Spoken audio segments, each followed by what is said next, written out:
Les femmes ont des difficultés avec les hommes qui ne communiquent pas, qui font semblant d'être d'accord avec certains comportements inacceptables.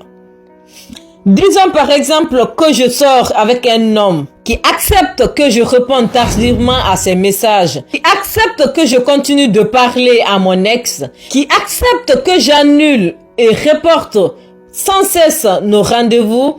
Il voit tous ces signes annonciateurs, mais ne réagit pas.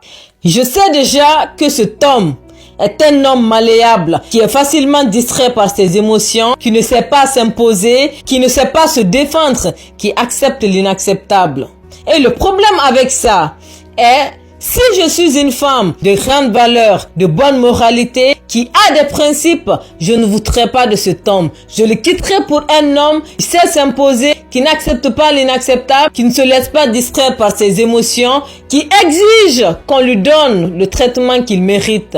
Parce que cet homme-là, je sais que c'est un homme discipliné, qui n'ouvre pas la porte au manque de respect, qui sait se défendre. Et cela est très rassurant pour moi. Parce que un homme qui sait se défendre, qui peut abattre cet homme-là? Aucune femme ne peut abattre cet homme parce qu'il n'est pas malléable, il n'est pas manipulable. Et quand un homme n'est pas malléable, il devient attrayant aux yeux des femmes. Et les hommes sont très appréciés par les femmes pour ces qualités-là.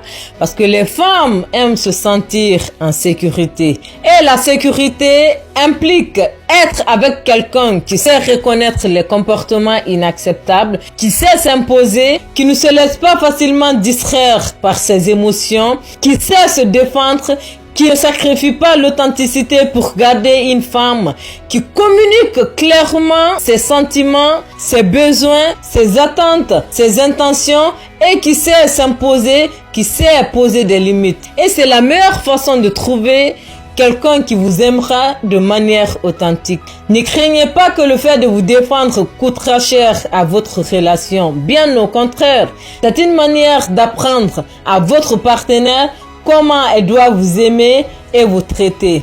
Donc, n'ayez pas peur de poser vos limites juste parce que vous ne voulez pas la mettre en colère.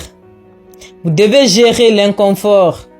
C'est une pratique continue, mais on devient plus à l'aise avec le temps et la pratique.